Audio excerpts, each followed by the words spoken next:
रोजाना यूपी चुनाव का अपडेट जानने के लिए क्लीन न्यूज यूपी को सब्सक्राइब करना बिल्कुल ना भूलें।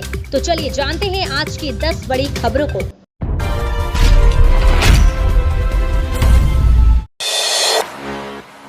अखिलेश के आरोपों के बीच निर्वाचन आयोग का दावा, सभी ईवीएम पूरी तरह सुरक्षित। ईवीएम पर सपा और भाजपा में मंगलवार को ठन गई है।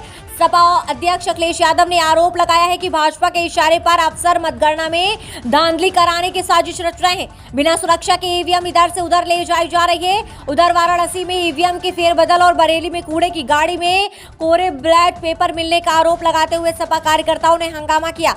पलटवार करते हुए केंद्रीय मंत्री अनुराग ठाकुर ने कहा, नतीजे के दिन अखिलेश कहेंगे ईवीएम बड़ी बेवफा है।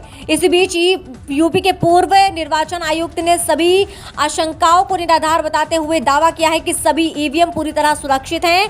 उत्तर प्रदेश के मुख्य निर्वाचन अधिकारी अजय कुमार शुक्ला ने वाराणसी में एक ट्रक में ईवीएम ले जाए जाने के मामले में स्पष्ट किया है कि इन्हें प्रशिक्षण के लिए ले जाया गया था। उत्तर प्रदेश के मुख्य निर्वाचन अधिकारी अजय कुमार शुक्ला ने कहा कि वाराणसी जिले के सभी विधानसभा सीटों पर हुए मतदान में प्रमुख ईवीएम स्ट्रांग रूम में सीलबंद है और केंद्रीय अर्ध सैनिक बलों के त्रिस्तरीय सुरक्षा घेरे में सुरक्षित हैं। यूपी केरल का कल आ जाएगा रिजल्ट। सुबह 8 बजे शुरू होगी मतगणना। सबसे पहले गिने जाएंगे पोस्टल बैलेट के वोट। बीती 8 जनवरी से शुरू हुई यूपी विधानसभा चुनाव प्रक्रिया का अंतिम पड़ाव गुरुवार 10 मार्च को मतगणना के साथ पूरा होगा। केंद्रीय चुनाव आयोग के निर्देश के अनुसार गुरुवार को सुबह 8 बजे मतगणना शुरू होगी। सबसे पहले पोस्टल बैलेट व सर्विस वोट की गिनती शुरू होगी।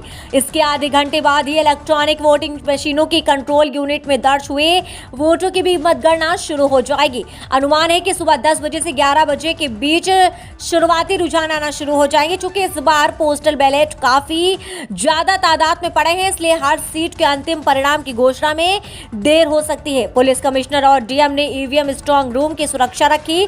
मतगणना की तैयारियां देखने और ईवीएम स्ट्रांग रूम की सुरक्षा देखने मंगलवार को पुलिस कमिश्नर और डीएम रामाबाई अंबेडकर रैली स्थल पहुंचे। जिला निर्वाचन अधिकारी डीएम अभिषेक प्रकाश ने बताया कि स्ट्रांग रूम और मतगणना स्थल की सुरक्षा की जिम्मेदारी सीआईएसएफ संभाल रही है। पूरे परिसर की निगरानी के लिए सीसीटीवी कैमरों की व्यवस्था की गई है। राजनीतिक दल और प्रत्याशी भी स्ट्रांग रूम और परिसर के सीसीटीवी कैमरों के फुटेज के जरिए निगरानी कर सकते हैं। एग्जिट पोल्स में पिछड़े अखिलेश यादव का क्या है प्लान? लड़ाई, क्रांति और आंदोलन की बातें क्यों? उत्तर प्रदेश विधानसभा चुनाव को लेकर आए तमाम एग्जिट पोल्स में पिछड़ती दिख रही सपा ने अब काउंटिंग से पहले धांधली का आरोप लगाया है। खुद सपा अध्यक्ष अखिलेश यादव ने मंगलवार को प्रेस कॉन्फ्रेंस करके कई गंभीर आरोप लगाए। तो उन्होंने इसे लोकतंत्र की आखिरी लड़ाई बताते हुए क्रांति से बदलाव की बात कही। उन्होंने किसान आंदोलन का उदाहरण देकर युवाओं से लोकतंत्र का प्रहरी बनने को कहा। ऐसे में सवाल ये भी उठता है कि यदि चुनाव परिणाम सपा के अनुकूल नहीं आए तो क्या पार्टी इसे अस्वीकार करते हुए विरोध करने का प्लान बना रही है? अखिलेश यादव ने ट्वीट किया, आज से अभी से हर युवा, हर मतदाता अगले 3 दिन तक मत की रक्षा के लिए मतगणना केंद्र के किलेबंदी कर दे और ढोल मंजीरा लेकर आजादी के अफसाने गाए। किसानों की तरह उनके लिए भी लोकतंत्र के लंगर लगेंगे और दुनिया देखेगी लोकतंत्र को कैसे बचाया जाता है। राजनीति बाहुबली के आगे जनबल झुकेगा नहीं। गृह मंत्री अमित शाह ने त्रिपुरा में किया ऐलान, कहा सरकारी नौकरियों में महिलाओं को 33% आरक्षण मिलेगा।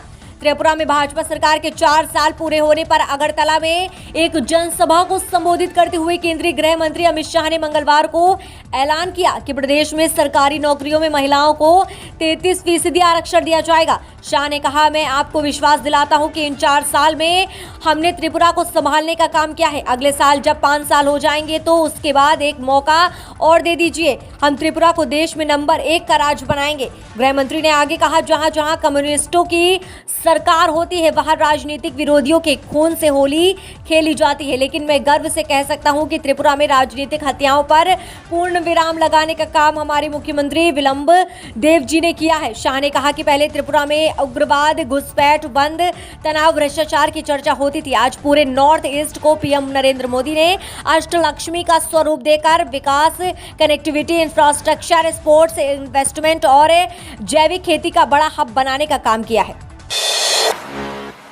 एग्जिट पोल में बहुमत पा रही बीजेपी ने दो बातों पर किया फोकस। इस चुनाव में भाजपा का सर्वाधिक फोकस दो ही बातों पर रहा। पहला, बेहतर कानून व्यवस्था और केंद्र और राज्य सरकार की योजनाओं के लाभार्थी चुनावों की शुरुआत पश्चिम में जाटलैंड से होनी थी। सो गृह मंत्री अमित शाह ने अपने चुनाव अभियान का श्री गणेश कैराना से किया। शाह ने कैराना से गुंडाराज, पलायन और तुष्टीकरण के मुद्दे पर सभा पर तीखा हमला बोला। मुख्यमंत्री पहले ही पलायन के बाद वापसी करने वालों के घर जा चुके थे। इसके बाद तो पूरब से पश्चिम तक गुंडे माफिया पर योगी राज में हुई कार्यवाही और उनकी संपत्तियों पर चले बुलडोजर की गूंज सुनाई दी। पार्टी के संगठन स्तर पर और मंचीय भाषणों के केंद्र में लाभार्थियों का मुद्दा रहा। प्रधानमंत्री नरेंद्र मोदी पश्चिम से भी ज्यादा मध्य और पूर्वी उत्तर प्रदेश में गरीबों को मुफ्त मिलने वाली राशन की डबल डोज, मुफ्त वैक्सीन और केंद्र की अन्य योजनाओं के लाभार्थियों पर ही अपने भाषण का अधिकांश हिस्सा केंद्रित किया।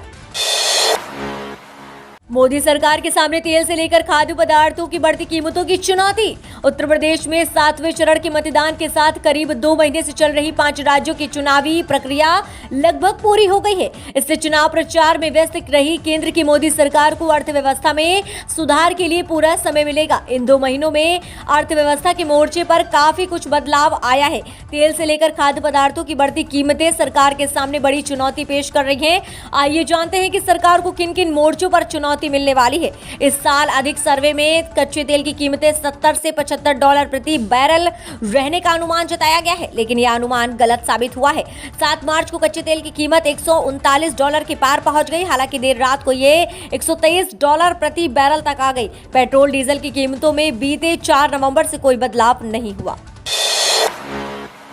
यूपी को पहले स्थान पर रहने के लिए मिला ई श्रम अवार्ड। 6.60 करोड़ श्रमिकों का कराया रजिस्ट्रेशन।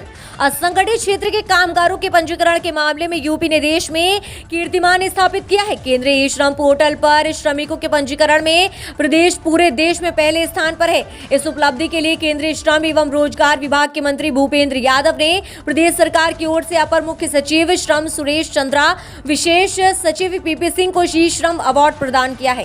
केंद्र सरकार ने यूपी को 31 दिसंबर 2021 तक 6.60 करोड़ श्रमिकों के पंजीकरण का लक्ष्य दिया था। प्रदेश ने 2 जनवरी 2022 को इस लक्ष्य को हासिल कर लिया।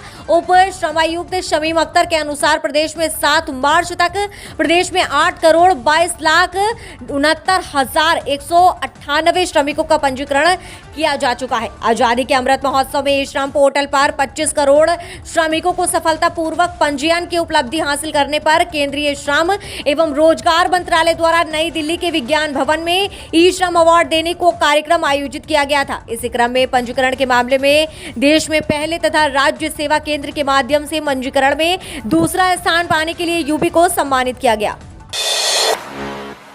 एग्जिट पोल जैसा रिजल्ट भाजपा को मायावती ही दिला सकती है। भाजपा को 156 सीटें जिताने में बसपा सीधे मददगार। मुस्लिम यादव जाट वोट बटे तो ही दिखेगी भाजपा की लहर।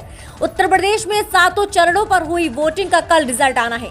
जीत हार का विश्लेषण सबका अपना अपना है। कोई जातीय समीकरण के हिसाब से सीट वाइज गुणा गणित करके बात कर रहा है, तो कोई हिंदू मुस्लिम कार्ड चलने की बात कह रहा है। किसकी सरकार बनेगी ये ईवीएम में बंद वोटों की काउंटिंग के बाद पता चलेगा। लेकिन सीटों पर वोटिंग का विश्लेषण करें तो साफ जाहिर है कि सपा को बसपा बड़ा नुकसान पहुंचा रही है और इसका फायदा भाजपा को मिल रहा है।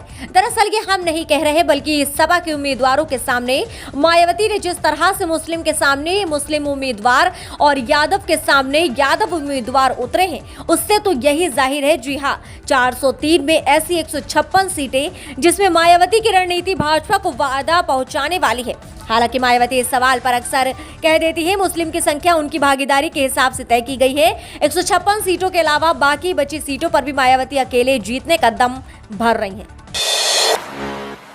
उत्तर प्रदेश की सत्ता पर किसकी होगी ताजपोशी, कल होगा फैसला। जश्न की तैयारियों में जुटे कार्यकर्ता। उत्तर प्रदेश विधानसभा चुनाव 2022 के 7वें और अंतिम चरण के साथ ही 7 मार्च को मतदान की प्रक्रिया पूरे होने के बाद सभी को 10 मार्च का बेसब्री से इंतजार है। अब वोटों की गिनती होगी और पता चलेगा कि उत्तर प्रदेश की सत्ता का ताज जनता किसके सर पर सजाएगी। सुबह 9 बजे तक आने लगेंगे रुझान। राज्य में 7 चरणों में वोटिंग आयोजित की गई थी। यूपी में सोमवार को आखिरी चरण की वोटिंग खत्म होते ही एग्जिट पोल भी जारी कर दिए गए। अब मतगणना की बारी है। चुनाव चुनाव आयोग के अनुसार उत्तर प्रदेश, पंजाब, उत्तराखंड, गोवा और मणिपुर में 10 मार्च को गुरुवार को मतगणना होगी। सुबह 8 बजे से मतों की गिनती शुरू होगी। माना जा रहा है कि सुबह 9 बजे तक रुझान आने लगेंगे और 12 बजे तक तस्वीर साफ हो जाएगी। उत्तर प्रदेश विधानसभा चुनाव का रिजल्ट आने में महज एक दिन का समय बचा है। इस बीच तमाम एजेंसियों के एग्जिट पोल निकलकर सामने आ रहे हैं, जिसमें से भाजपा की पूर्ण बहुमत से सरकार बनने के नतीजे निकलकर सामने आ रहे हैं। फिलहाल सपा प्रमुख अखिलेश यादव भी इसी बीच अपनी जीत का दावा कर रहे हैं। इसी बीच सपा प्रत्याशियों का कहना है कि एग्जिट पोल पर भरोसा नहीं, हमारी सरकार पूर्ण बहुमत से आ रही है। आइए बात कर लेते हैं आज के आंकड़ों की। किस पार्टी को कितनी सीटें मिल रही हैं, कौन सी पार्टी उभर कर सामने आ रही है, किस पार्टी को मिलेगी जीत, कौन सी पार्टी को मिलेगी सत्ता की कुर्सी, ये सबसे बड़ा सवाल है। आइए बात करेंगे सबसे पहले बीजेपी की। बीजेपी को यहाँ पर सीटें मिल रही है 222 से 260 विधानसभा सीटें। वहीं अब बात करेंगे समाजवादी पार्टी को। समाजवादी पार्टी को यहाँ पर सीटें मिल रही हैं 135 से 165 विधानसभा सीटें। कांग्रेस की बात करें तो कांग्रेस को यहाँ पर मिल रही है 4 से 6 विधानसभा सीटें।